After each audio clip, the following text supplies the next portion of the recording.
Қайырлы күн, Караван Кезет медиа порталында жаңа подкаст. Эфирде мен Ғалымжан Сәңкібаев. Бүгін біз қаржы туралы, несие туралы, коллекторлар туралы сөйлесетін боламыз. Бүгін менде қонақта менің спикерім, әлеуметтік желідегі ең танымал заңгер Гүлмира Қарасайқызы. Гүлмира ханым, қош келдіңіз. Алғашқы сұрақ, енді сіз заңгер болғаннан кейін көбінесе несие туралы айтып жүрсіз ғой. Басым көпшілігі сол тақырыппен, сол проблемамен келетін шығар сізге. Біздің елде несие алатындар көп, өзіңіз жақсы білесіз. Үстіне ала беретіндер де көп. Бұл жалпы қажеттілік пе, әлде бұл да бір аурудың бір түрі ме, қалай ойлайсыз? Егер былай саралай келетін болсақ, бұрындары бізде несиені оңды солды ала берді. Себебі банктер пайда болғаннан кейін, мысалға тәуелсіздік алдық, одан кейін тағы да 10 жыл өтіп ары қарай банктер кәдімгідей көбейе бастаған кезде халыққа ешкім айтқан жоқ, бұл банктердің сіз төлей алмай қалған жағдайда ары қарай үстіне өсімпұл қосылады дегендей. Тіпті алған адамдар көпшілігі естерінде болар, мүмкін белгілі бір банк, енді атын атап бір жарнама жасағандай боласың, ол банктың қызметкерлері кейде алаяқтықпен адамдарға несиені беріп, қайтарымсыз несие деп берді, келісім шартты жыртып таста, келісім шарт керек емес еді. Адамдар шынымен де ойлады, осындай дәрежеде сауатсыздық болған ғой. Банктер тегіннен ақша таратады деп. Қазірдің өзінде WhatsApp желісінде байқайсыз ба, мына банктың ашылғанына 10 шақты жыл болыпты, ол туған күн тойлап жатыр, осыншадан беріп жатыр деген жарнамалар жүр. Адамдар бұл несиенің жауапкершілігін білген жоқ. Мысалға бізде ең жоғарғы пайыз қазір ұлттық банктың қаулысымен 56% ғой. Адамдар көпшілігі өкінішке орай тіпті пайыз қосылатынын білген жоқ. Пайыз қосылатынын білген күннің өзінде әлі күнге дейін в шоке болып жатады. Мысалға мен түсіндірем, сіз төлеген ақша мынаған кетеді деп.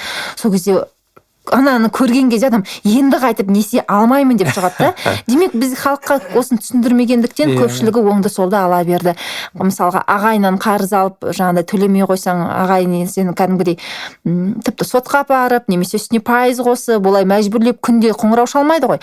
Мүмкін банктердің олай істейтінін түсінбегендіктен оңды солды ала берді деп ойлаймын. Той томалаққа да, тіпті көбіне мына соңғы шыққан техниканың үлгілеріне, тіпті қазір саяхаттың өзін осында несиемен рәсімдейтін адамдар бар. Осының барлығы бұрын болды, ал енді мен тек өз аудиториямды ғана айтайын. Мысалға, қазір мені кемінде 1 жыл оқыған адамдар несиені алар кезде бірнеше рет ойланып, одан кейін барып шешеді. Тіпті кейде маған жазады, мен ойландым, осы күнгі сіздің сұрақтарыңызды. Мен айтамын ғой, несие алатын кезде мынадай сұрақ қой өзіңе. Барлығына иә деп жауап берсең, алғаның жөн болар. Ол кезде есептеу қажет, тиімдісін деп. Айтады, сіз берген сұрақтарды қойғаннан кезде менде иә деген жауап аз болғандықтан мен несиені алмадым, бас тарттым дейді. Кішкене саналы түрде оқырмандарым несиені алудан бас тарта бастады. Бұрын өкінішке орай той, киім, шуба, саяхат, соңғы үлгідегі мына техникалар, енді iPhone емес өзге де техникалар бар ғой. Теледидардың өзін несиеге алғандар болды. Сөзіңіз аузыңызда жаңа айтып жаттыңыз, мынандай сұрақтарға деп. Соны осы жерде айтып өтсеңіз, мүмкін осыны тыңдап біреулер ойланар деп, иә. Ең алдымен бізде адамдарда мына базовый потребность деген бар, қазақшасы, біздің өмір сүруімізге қажетті алғашқы дүниелер. Не керек бізге? Бірінші киім керек, әрине, киімсіз сыртқа шыға алмаймыз, өзіміздің үстімізге киім керек. Екінші, бұл біздің тамағымыз, үшінші жататын орын. Қазаққа осы үшеу керек. Қазаққа ғана емес, кез келген адамға. Тамақ, киім және жататын орын керек. Мысалға, тамақтың дегеніміздің өзінде мүмкін су, өзге де жаңағыдай ішіп жейтін тамақ, иә. Ең алдымен қою керек. Бұл менде, мысалға, сіз белгілі бір дүниеге несие алайын деп отырсыз. Мүмкін 1 миллион теңге. Сұрақ қою керек. Бұл менде осы алғашқы қажеттілікке қажет пе деп. Осы міндетті түрде алуым керек пе деген кезде, бұл менің алғашқы қажеттілігім бе? Қараңыз, мысалға, киім, тамақ және жаңағыдай жататын орын дедім ғой. Бұл біздің денсаулығымызға өте байланысты. Мысалға, тамақ ішпесек, кәдімгідей денсаулығы адамның сырқаттануы мүмкін. Егер сіз емделетін болсаңыз, әрине ол сізде уже алғашқы қажеттілікке кіреді. Мұндай кезде иә қажет деп қоясыз. Егер алғашқы базовый потребностьқа қажет емес пе, оның қасына жоқ деу керек. Екінші, бұл несие менің жағдайымды жақсартады ма? Сіздің қазіргі, мысалға, актив-пассив деген бар. Актив ол сізге табыс алып келіп тұрған дүние. Немесе сіздің өзіңіздің бар дүниеңіз деп те айтуға болады. Сіздің көлігіңіз бар, 3 миллион теңге тұрады. Сіздің пәтеріңіз бар, 17 миллион теңге тұрады. Екеуін қосқанда 20 миллион активіңіз бар. Және ай сайын сізге түсетін жалақыңыз бар 150 мың теңге. Мысалға, сіз несиені алайын деп жатсыз, фотоаппарат сатып алу үшін. Ол актив пе деп сұрақ қоясыз. Фотоаппаратты сіз не істейсіз? Алып біреуге сыйлайсыз ба, немесе алғаннан соң оны, мысалға, 1 ай, 1 жарым ай өткен кезде жұмыс жасап, ақшаңызды көбейтесіз бе? Мүмкін сіз фотоаппараттан 300 мың теңге табыс табасыз кәдімгідей. Мұндай жағдайда бұл актив пе деген сұрақты қою керек. Бұл маған табыс әкеледі ме? Бұл несие. Онда кезде иә дейсіз, егер табыс алып келетін болса, немесе шуба иә, шубаны киесіз, ол сізге табыс алып келмейді ғой. Әрине мына по одежке встречать деген ұғым бар ғой, киіміңе қарай қарсы алады дегенде. Бірақ дәл солай шубаны несиеге алмай-ақ кәдімгі пальтоны ақша жинап та алуға болады ғой. Сонымен барып та өзіңнің кездесулерді сәтті өткізуге болады. Мұндай жағдайда шуба алатын болсаңыз, немесе өзге не, теледидар, егер сіздің үйіңізде жай ғана ілініп тұратын теледидар болса, онда ол сізге енді актив емес, ол сізге табыс алып келмейді. Сондықтан біз оны жоқ деп қоямыз. Ол жерде біріншісінде осы екі сұрақты қоямыз, үшіншісінде уже мен бұл затты, енді мен көпшілігіне айтам, бұл маған білім береді ме деп. Білім, сен несиені алдың, мысалға мысалы оқуын төлейтін шығар. Оқуын төлеуі мүмкін. Немесе кәдімгідей білім алып, одан кейін оны тағы да активке айналдыру мүмкін. Мұндай жерде яма жоқ па? Осы кемінде енді ең минималды осы үш сұрақты қойып адам анықтау керек. Егер жоқ деген осының ішінде көп болса, онда әрине оны жаңағыдай тоқтатқан жөн. Ал жалпы алатын болса, қандай жағдайда қазір енді Қазақстанға сай айтамыз ғой, біз шетелдіктер болса, олар мысалға баспана үшін ипотека алмайды көпшілігі. Себебі олар жалға алып та өмір сүре береді. Ең басты қазақстандықтарда білім, денсаулық, баспана, осы үшеуіне несие алуымыз мүмкін. Мен оны қолдаймын, егер тиімді несие болса. Ал өзге дүниелердің барлығына несие алмай-ақ ақшаны жинап сатып алуға да болады. Гүлмира ханым, мен кеше өте бір қызықты материал оқып қалдым да, мынау ресейлік сайттардың бірінде. Мынандай заңды дайындап жатыр екен. Ресейде қарызы бар адамдар, яғни сот орындаушыға өтіп кеткен қарыздарлардан загранпаспортты алып алу бойынша, мысалы шетелге шығатын паспортын алып, ол адам мен шетелге шыға алмайды. Бізге мұндай заң керек пе, әлде бұл шектеу ма халықты, қалай ойлайсыз? Негізінде бізде бұл процесс жүріп жатыр. Енді мұндай арнайы заң шығарылмаса да, былай ғой, бізде қазір жаңа айттым ғой, процесте төлей алмай қалды, сотқа өтуі мүмкін, немесе нотариус арқылы түптің түбінде жеке сот орындаушыға барады. Жеке сот орындаушы бұл коллектор емес, бұл арнайы лицензиямен мәжбүрлі түрде өндіруге құқығы бар адам. Бүкіл жеке сот орындаушы не істей алады? Борышкердің, яғни қарызды төлемеген адамның шотына арестер қояды, жалақысынан 50% ұстайды. Атында қандай да бір мал мүлік, көлік, өзге де мүліктері болса бағалы, оларға арест қояды. Және шетелге шығуға шектеу қояды. Яғни жаңа Ресейдегі қолданылады деген заңның басқаша баламасы бізде қолданылып жатыр. Ал енді ресейліктер мұны қатаңдатуды қолдап отыр. Неліктен? Себебі мүлдем мына шетелге шығатын паспорт қой, енді загранпаспорт шетелге шығатын. Соның күшін тоқтатып, әрі қарай ол адам қарызды төлегеннен кейін де белгілі бір мерзімге ол шетелге шыға алмайтындай. Осылай қатаңдатып жатыр. Ал шетелге шықпауға шектеу ол бұрыннан бар бізде. Ресейден маған ұнайтыны мынау, бірақ білмедім біздің халық қаншалықты оны түсінетінін. Ресейде жеке тұлғалардың қарызын төлей алмай қалған жағдайда банкрот деп тану деген заңы бар. Олар осыны енгізді де, бірақ соның өзінде банкрот деп танығаннан кейін мүмкін қарыз алып жатқандар бар шығар. Сондықтан оны қатаңдатпақшы. Былай ғой, мысалға 2917-нің шілде айында, маусым шілдесінде жаңағы бізде әркімнің мұқтаж адамдардың 300 мың теңге қарызын жауап берген болатын мемлекет. Бірақ өкінішке орай осы список жасалып, осы тізім жасалып жатқан кезде өкінішке орай көп балалы аналар мен кейбір мұқтаж, осы 5 тізім болды ғой, ол жерде мұқтаж адамдар әлеуметтік жағынан. Осы адамдардың ішінде несиесі жоқ болса да несие алып үлгеріп жатқан адамдар бар. Және ары қарай олар кішкене шағым жасады. Бізді неге қоспады деп. Ал ол жаңағыдай тізім арнайы белгілі бір күнге дейін жасалған болатын. То есть кейде адамдар енді халық, мемлекет көмектескен жағдайда тоқтау керек қой. Сен қателесіп алдың, жаңағыдай жастықпен, мастықпен кредитке кіріп кеттің, ары қарай кредитін жауап берген соң екінші рет алмау керек қой. Қаржылық сауаттылықты арттыру керек. Белгілі бір дүниені сатып алғың келсе, балаңды оқытып, немесе той жасағың келсе, әрине ақшаны жинау керек. Бірден несиеге жүгірмей. Бірақ өкінішке орай осы бір рет мемлекеттік акцияны халық дұрыс пайдалана алмай қалды.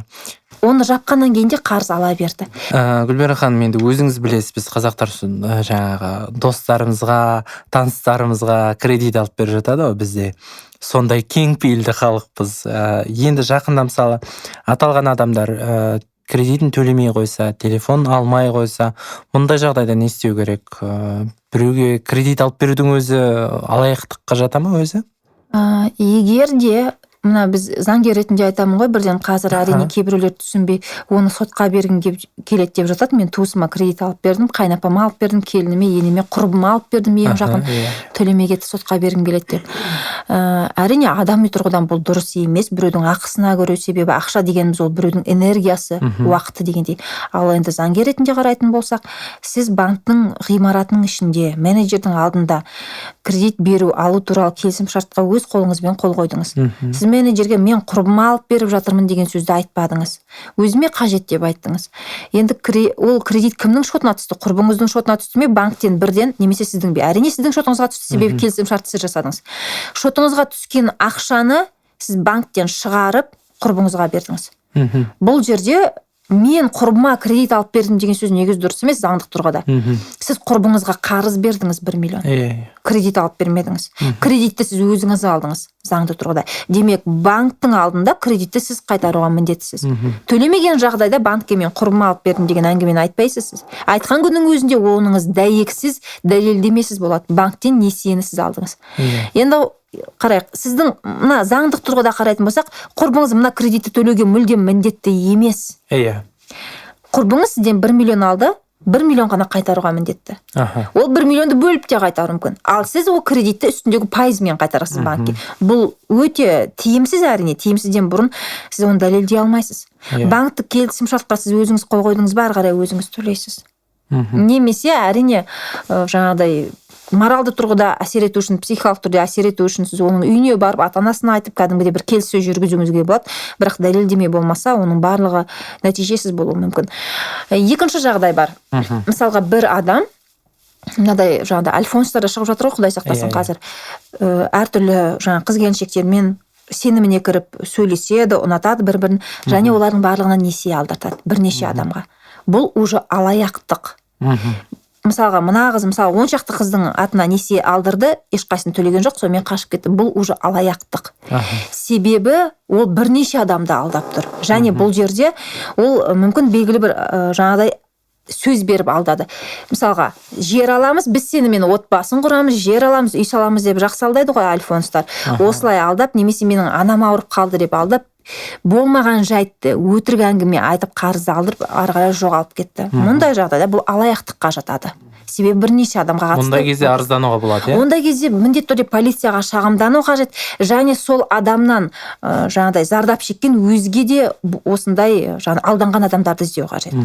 Ал бірінші жағдайда сіз өзіңіз банктен қарызды алдыңыз және мына құрбыңызға бердіңіз. Ол құрбыңыз сізге шындығын айтты, мүмкін ол құрбыңыздың отбасына қажет болды, үй салуға керек болды, мүмкін шуба алуға керек болды. Ол сізге шындығын айтып тұр, және ары қарай қарызды бердіңіз, қайтарам деді. Сіз мүмкін қолхатпен бердіңіз, немесе қолхатсыз просто так бере салдыңыз қолына. Мұндай жағдайда сіз оған қарыз беріп отырсыз. Оны азаматтық іс өндіру барысында, іс жүргізу барысында өндіру қажет сот арқылы. Жалпы қарызды берген кезде, біреуге 1 миллион қарыз берген соң, нотариустың қол ақысынан ақшаңызды аямай, нотариуске барып келісім шарт жасаған жөн. Көп болса 30 мың теңгемен жаңағыдай келісім шарт жасауыңыз мүмкін. Енді бұл қарыздың көлеміне де байланысты ғой.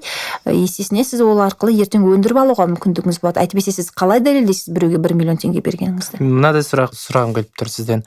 Мынау жақында менің танысыма хабарласты, сіздің осындай микроұйымнан, сіздің қарызыңыз бар, 3 ай болды сіз төлемедіңіз деп. Бірақ ол кісі ешқандай да несие алмағанда, кейін ол кісі сотқа берді, жаңағы сосын барып жаңағы неден алып тастады оны, қарыз бар деген. Не деп айта алады? Бірінші кредиттік бюродан мәліметтен алып тасталды. Ол да енді ұзақ процесс болды, әрине, дегенмен де. Кейін белгілі болғандай, мүлдем өзі мысалы Ақтау қаласында отыр екен, ана кісі басқа бір Алматының бір жерінде мысалы жазған, сол жақтан алынған ақша картадан. Мұндай жағдай өкінішке орай көпшілігі осындай жағдай болғанда мен инстаграмда сұрайды, не істейін деп. Полицияға шағымданыңыз десем, полиция ештеңе істемеді деп, айдаладағы біреудің алған қарызын өз төлеп жүретіндер бар. Сіздің досыңыз дұрыс деген, әрине бұл уақыт, әрине бұл жүйке жүйесін кішкене тоздырады. Дегенмен сіз өз құқығыңызды қорғауыңыз қажет. Өзге адам келіп сіздің құқығыңызды қорғап бермейді ғой тегін. Түптің түбінде біздің елімізде американдық полициялар жұмыс істемейді. Полицияға шағым жаздыңыз ба? Мұндай жағдайда сіз әрі қарай полицияны жаңағыдай следователь дознаватель оларды қадағалау қажет. Менің арызым не болды, алаяқтық таптыңыз ба деп. Бұл жалпы процесс қалай болады? Біріншіден біз әртүрлі сайттарға өзіміздің номерімізді, мына телефон номерімізді қалдырамыз және тіркелеміз. Қазір білесіз, біз жаңадан құрылғы сатып алған кезде телефон біз оны қолдана алмаймыз, өзімізге тіркемейінше. Ин бойынша тіркейміз ғой қазір. Және абоненттік номер сим-картаны сатып алған кезде өзімізге тіркейміз. Кейде осы номерді барлық жерге қалдырамыз. Әрі қарай ол сим-картаны бұрындары адамдар номер телефон жиі ауыстыратын еді ғой. Қазіргі күнде де осыны дұрыс түсінбей жиі ауыстырып жүргендер бар. Сим-картасын лақтырып кетеді. Әрі қарай өз атынан шығармайды ол сим-картаны. Кейбіреулер тауып алуы мүмкін, немесе уақытша сіздің тіпті танысыңыздың өзі телефоныңызды сұрауы мүмкін. Және осылай сіздің атыңызға микрозайм рәсімдеуі мүмкін. Неліктен?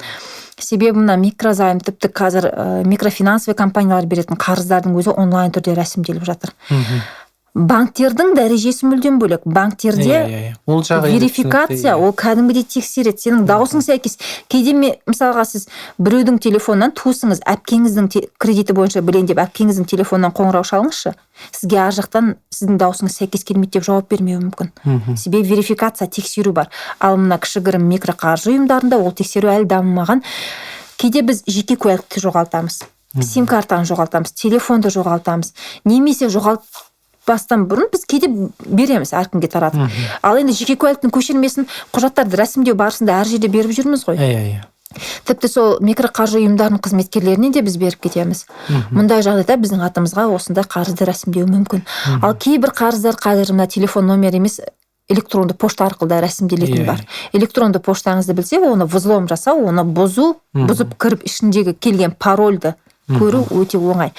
Ал кейде мысалға, мынадай жағдай бар, өкінішке орай қасымызда жақындарымыз осылай істейді. Сенің Каспий Голдыңа қазір менің мамам ауылдан 100 000 теңге салады. Соны маған алайыншы дейді.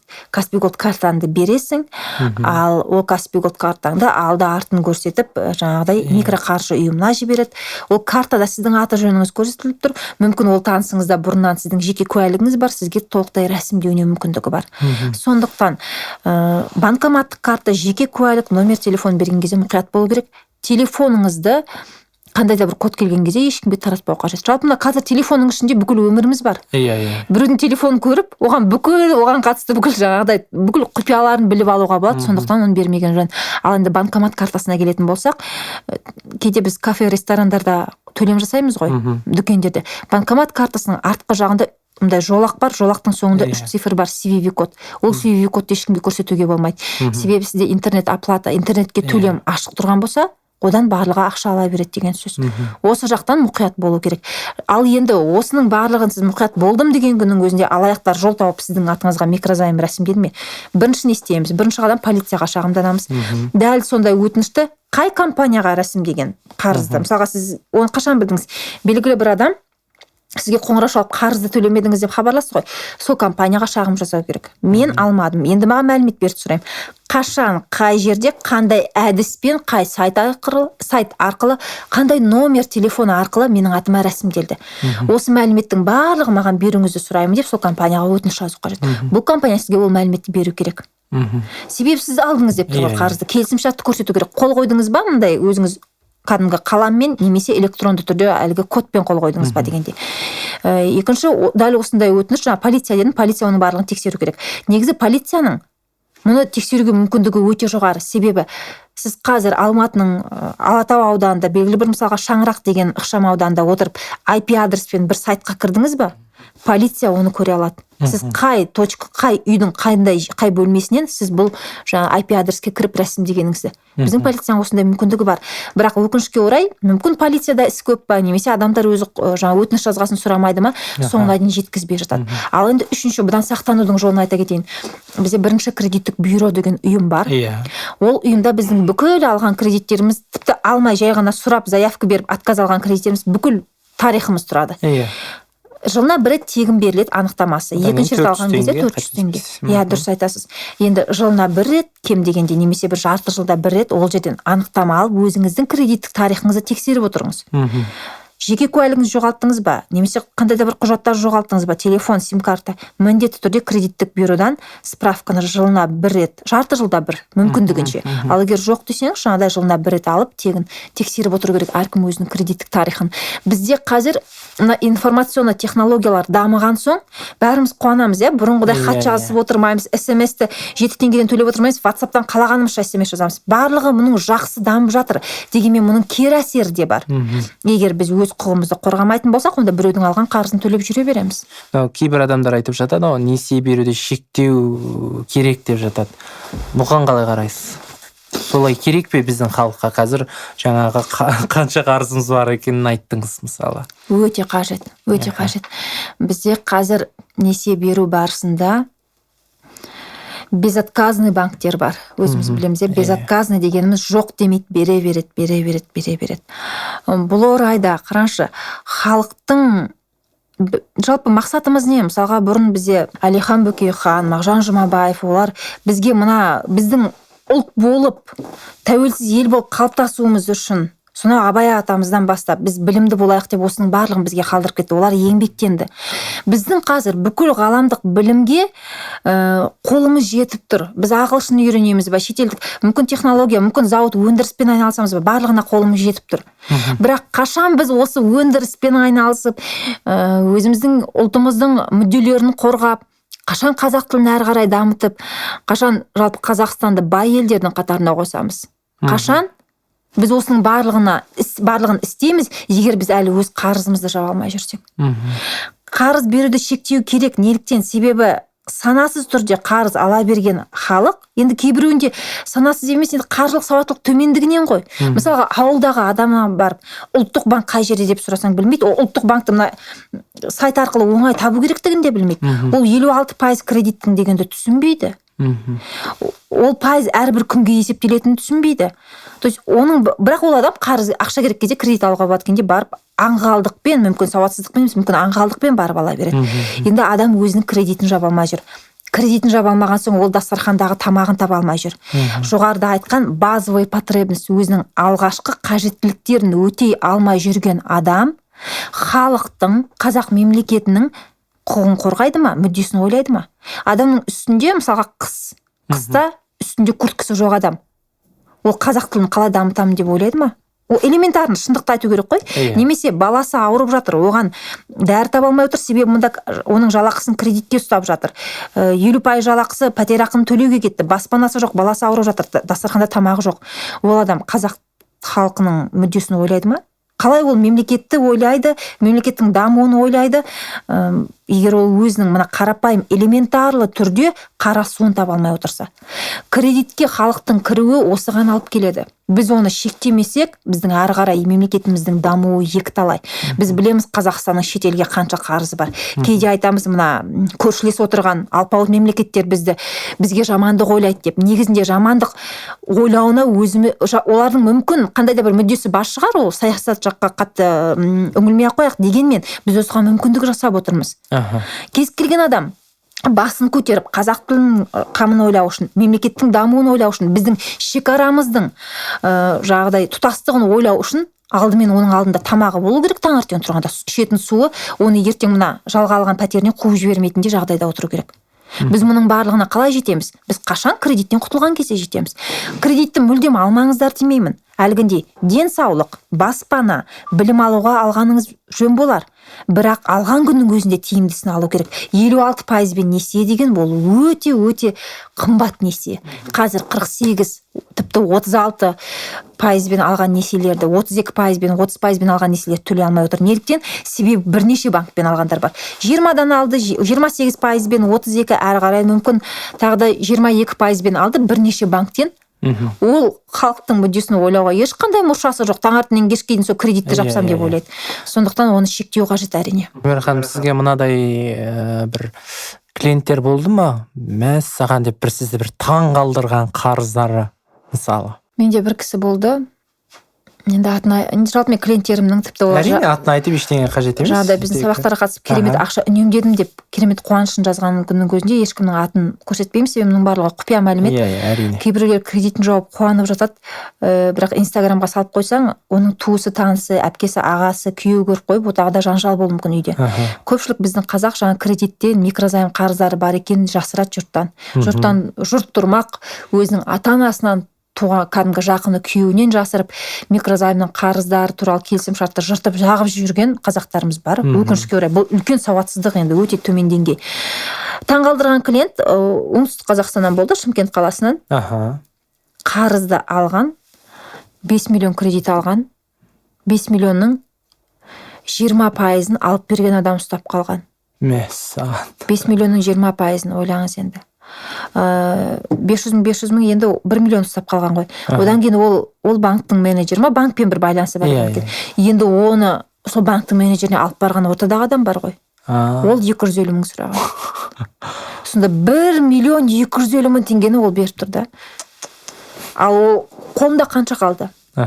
Қолында қалған ақша, мысалға 1 миллион 250 мың, 3 миллион 750 мың қалды. Бірақ ол үстіндегі проценті общий 5 миллионға төлейді ғой. Мен келісім шартын көрдім. Неше пайыз? 45%-бен алған. Мен айтам, айналайын, сен 45%-бен барып кез келген банктен өзің сұрап ала бермейсің бе? Сөйтсем, ол кісі бұрын қарызын төлеп, бірақ ол кезде ана заң жоқ еді ғой, жаңағыдай 12 айдан кейін кредит тарихын жаңарады деген жоқ еді. Өткен жылы алған, өткен жылдың басында 90 күн просрочка болып, типа жаңағы шартты атау қара тізімде болдың дегендей не болған ғой, сол тізімдесі деп отказ беріп тұрған. Сонда көрдіңіз бе, адам өзі кредиттің құрығында отыр, бірақ әлі де кредит алып жатыр. Мұндай дәрежеде кредитің бар ма, сен уже өзіңе стоп қоюың керек. Бізде көпшілік сұрайды, қарыздан қалай құтыламын деп. Мен айтам, бірінші сен қарыз алуды тоқтат. 1 тиын қарыз алмайсың. Таңертең шықтың жұмысқа баруға 80 теңге, автобусқа төлейтін ақшаң жоқ па, оңай картаңда ақшаң жоқ па? Сағат 5-те тұрдың да жаяу бардың. Алмайсың сен 80 мың теңге. Себебі мына жақта бірнеше миллион қарызың бар, төлей алмай жатқан. Қарыздан құтылу үшін сен бірінші 1 тиын қарыз алуды қоюың керек. Ал ол адам қарызда тұр, өзі қарыздың құрығына, ямасына кіріп кетті ғой. Қазақша айтқан кезде қарыздың қорасына кіріп кетті. Бірақ тағы да 5 миллион қарыз алып, сауда жасайды екен. Саудасын әрі қарай жақсартамын деп ойлаған ғой. Бірақ өткен жылда білесіз, басында пандемия басталып, ол әрі қарай мүлдем жүре алмай қалды. Үстінде жаңағыдай 1 миллион 250 мың айдалаға кетіп тұр. Өкінішке орай енді оңтүстіктер естісе, ол жамандағаным емес. Мен клиенттердің инстаграмдағы... Сөзіңіз аузыңызда, кешірім сұраймын. Менің жұмыстасым болған, дәл осы сіздің жағдайыңыздай, бірақ ақшасы енді әрине аздау, бірақ дәл солай менеджерге, одан кейін жаңа адамға, өзі Шымкент қаласында тұрғыны, дәл солай. Мүмкін банктерде естіген соң, банктерде мына отдел безопасности, қауіпсіздік бөлімі деген болады ғой. Қауіпсіздік бөлімі жаңа менеджерлердің ешкімге заңсыз кредит бермеуін қадағалайды. Ойлаймын, осы банктердің де мына қауіпсіздік бөлімдері Шымкент, әсіресе Түркістан, оңтүстік өңірдегі бөлімшелерін қадағалау қажет. Оңтүстікте өте жоғары осы қылмыс қой бұл. Кредитті алып береді, саған одобрение алып береді, жалақыңды күшті қылып көрсетеді, кейде тіпті анықтамаларды қолдан жасайды екен, осындай күшті жалақысы бар деген. Әрі қарай кредит шыққаннан кейін ол жаңағыдай 20%-ын алады. Қалай 1 миллионды біреуге беріп кетесің, сен үстіндегі пайызына қараш. Мен адамдарға айтам, кредит ал, енді мен айтсам да аласыздар ғой, бірақ тиімдісін алыңыздар, төмен пайызбен алыңыздар, сақтандыру сомасын, тиімділігін қараңыздар, комиссиясына назар аударыңыздар деп. Мен ойлаймын, осы оңтүстіктерге кішкене емес, кәдімгідей ойлану керек, қаржылық сауаттылығын арттыру қажет. Себебі ойлаңызшы, қазір бір айтсам адамдарға ауыр тиеді, кейде ренжиді. Сен бұлай қалай ақыл айтасың, өзіңнің басында болған жоқ деп. Жасырмай айтам, осыған дейін менде де бір 6,5 миллион қарыз болған. 1 тиын біреуден қарыз алмай, сол кезде осы қарызды жабуға ұмтылып, мен 6 айда жаптым. Ертегі сияқты көрінеді, дегенмен бұл өзіңді тоқтата білу. Қызыл кнопка маңдайында жанат болды. Мен банкротпын. Мен әрі қарай 1 тиын қарыз алмаймын. Тамағың жоқ па, үйдегі макарон жеп отырасың, жоқ па, суыңды ішіп отырасың, жолға, жұмысқа баратын жалақың, ақшаң жоқ па, онда жаяу барасың таңғы 5-те тұрып, бірақ қарыз алуды тоқтату керек. Әрі қарай енді, мысалға жаңағыдай Шымкенттегі клиентті қарайтын болсақ ше, осылайша үздіксіз қарыз ала берген адам ертең о дүниеге барғанда артынан не қалдырып кетеді деген сұрақ туындайды. Жоғарыда біз мемлекеттің мүддесін қалай ойлайды қарызға кіріп отырған адам дедік, иә. Екінші жағдай, ол қарызға кіріп отырған адам артындағы баласына не қалдырып кетеді? Баспана қалдырады ма? Немесе баспанаға қосып кредитті қалдырады ма? Онда ол артындағы баласы баспанаға ие бола алмайды, себебі ол баспананы мүмкін ары қарай кредитор алып кетеді. Себебі мұраны қабылдаған соң қарызын да қабылдау керек болады. Әсіресе мына егде жастағы үлкен 40-тан асқан соң ойлану керек кредит алу деген, себебі өлім бар, ажал бар, артына кредит қалдырып кеткен ұят қой. Гүлмира ханым, мынау көптеген белсенділер, жаңағы бір партиядағы азаматтар айтып жатады, Қазақстанда несиелік амнистия қажет. Маған сенсеңіздер солай жасатам деген сияқты бір агитациясын жасап жатады да. Жалпы бізге бұл Қазақстанда несиелік амнистия қажет пе? Мұнда сұрақ қою керек, халық осыған дайын ба деген. Несиелік амнистияның кішігірім түрі болды бізде. 2019-да болды. Бізде ол жерде жаңағыдай қарыздарын олардың кешірді, бірақ халық қалай өзін көрсетті сол жерде, иә. Несиелік амнистияға керісінше алып, мен қалай тізімге кірмей қалдым деді. Одан кейін дәл сол адамдар кейін тағы да қарыз алған болып шықты. Маған қанша адам Инстаграмда жазды ғой, мен өткен жыл қарызымды жауап беріп еді, енді биыл қашан жауап береді деп. Қанша өте көп деген, әсіресе көп балалы әйелдер жазды. Кейде ойлайсың, осы енді көп балалы ұрпағың бар, ұрпаққа не үйретесіз деп, мысалға 5 балаң бар, сен қарызын жауап берді, қарызды тағы да алып отырсың. Қазір айтады, оны әңгімемізді тыңдап отырған адамдар айтады ғой, еріккеннен алып отырған жоқ, жетпегеннен алады деп. Бірақ бұрын атам қазақ қалай өмір сүрді, банктер жоқ кезде де қырылып қалмай өмір сүрдік қой әйтеуір. Кішкене адамда жаңағыдай өзін тоқтата білу керек, қанша пайызбен алып жатырмын дегенде. Ол әйелдер маған өкінішке орай көп балалы әйелдер жазды көбінесе. Мен тағы да қарыз алдым, қашан маған жауап береді деп. Мемлекет адамдар әбден үйренісіп қалды ма, сол кішігірім амнистияның өзіне әбден үйренісіп адамдар қарызды қайта-қайта алып жатыр. Менің ойымша, енді кейбіреулер мен таспен ататын шығар көрген кезде. Халық дайын емес қой амнистия. Немесе амнистияға ілінген адамдарға енді қайтып 10 жыл ішінде кредит бермейтіндей болу керек. 10 жылдың ішінде ол өзінің ана кредит ала беретін әдетін тоқтатып ауруынан айығатын шығар. Негізі кредит ала беру, кредитомания ол ауру. Ауру, иә? Аурудан адам өзін тоқтата білу керек. Өзіңе стоп деп айта білу керек. Мысалға сыра ішу, алкогольді ішімдікті ішу, шектен тыс ішу, ол кәдімгідей ауру ғой. Немесе темекіні шектен тыс шегу оның ауруға алып келеді ғой. Сол сияқты барып қарыз ала беру санасыз түрде. Ол ауру ғой. Казиноға бару ауру ма? Ауру. Игромания. Сол сияқты кредитті үздіксіз ала беру, бір ақша жетпей қалса кішкене ойланайын, мына жақтан қосымша жұмыс іздейін. Мына жерде қосымша жұмысты бір ай істеп, ақшаны жинап алайын. Мысалға саған 300 мың ақша керек. Сен жалақың 150 мың теңге. Қосымша жұмыс іздестіріп, айына 100 мың теңгеден 3 ай жұмыс істесең, 300 мың теңгені тауып отырсың, саған керек ақшаны. Адам 3 ай күткісі келмейді, өкінішке орай барып кредит ала салады. Бұл кредитомания ауру. Мүмкін амнистия керек, бірақ амнистияны жасаған жағдайда амнистияға ілінген адамдар шарт қою керек, келесі 10 жылда сіздерге кредит бермейді дегендей. 10 жылдың ішінде мүмкін кредитомания ауруынан айығар. Жалпы енді партиялар, жаңағыдай активистердің үндеулерін естідім. Бірақ халық дайын емес қой. Онда сол активистер халықтың қаржылық сауаттылығын арттыруға үлес қосу керек, сабақтар өту керек, түсіндіру қажет. Активистер тек қана жаңағыдай Құдай сақтасын, жындыға жел бер, ек қолына бел бер дейді ма, не дейді, қолына просто бірдеңе алып жүгіріп шыққаннан ештеңе болмайды. Одан халыққа не пайда? Халыққа түсіндіру керек. Міне кредитті алған кезде үстінде мынанша пайыз, сенің төлеген ақшаңның мынанша пайызы мынаған кетіп жатыр. Сен микрозаймды сотқа бере аласың, сотқа беру үшін мында жазасың. Қаржылық сауаттылығын арттыру қажет. Сен жалақыңа 10% жинаған кезде осылай жинап отырсың. Міне осыны былай көбейте аласың. Мына депозитке салсаң 9%, мына депозитке салсаң 13%-ға көбейтеді деп осылай түсіндіру қажет. Амнистияны сұраған адамдар онда осыны түсіндіру керек. Себебі амнистия болып қарызын жапқан соң ол адамның қайта кредитке кірмесіне кім кепіл? Кірмеу үшін не істеуіміз керек? Бірінші, оларға шектеу қою қажет. Екінші, осы адамдар саналы түрде кредит алуға мүлдем бармау үшін қаржылық сауаттылығын арттыру қажет. Көп нәрсе айттық, Гүлмира Қарасайқызы. Мүмкін бүгінгі осы подкастқа бір өзіңіз бір қорытынды жасап жүрсеңіз. Қорытындылай келе айтарым, мүмкін әңгіме барысында жаңағыдай адам өзінің қателігін түсінбей жатады ғой. Негізі дело во мне деген принциппен өмір сүрген жөн, мен кінәлімін, мен қателестім деп. Сіз біреуге қарыз кредит алып бердіңіз бе, ол кісі төлемей кетті ма? Сіз өзіңіз кінәлісіз, ол адам сізді кәдімгідей жұлқылап тартып алған жоқ қой ақшаңызды. Көндірді, алдандыңыз, өзіңіз алданып отырсыз. Бұл жерде дело во мне, бұл менің кінәм. Сіз кредиттің құрығына кіріп кеттіңіз бе, дело во мне, яғни менің кінәм, себебі менде қаржылық сауаттылық болған жоқ, мен тиімдісін алмадым деп. Ал егер де өзге адам алаяқ сіздің атыңызға жаңағыдай рәсімделмей мындай жағдайда полицияға шағымданасыз, әрі қарай алаяқты таппады ма, мүмкін тағы да іс әңгіме өзіңізден. Неліктен себебі біздің қазақстандық полицияны барып кәдімгідей төбесінде тұрып қадағалау қажет, мына жерде менің ісімді, менің атымнан кредит алған адамды таптың ба деп. Негізі сіз өзіңіздің қаржылық құқықтық сауатыңызды арттыратын болсаңыз, қарыздан да құтыла аласыз, кредиттен де құтыла аласыз. Негізі кредитті мүлдем өте жаман дүние деп айта алмаймын. Неліктен себебі мысалға баспана алуды ойлаңыз, 25 миллионның баспанасын ақшаны жинап алу, толық 25 миллионды жинап кәдімгідей қолма-қол сатып алу өте қиын ғой.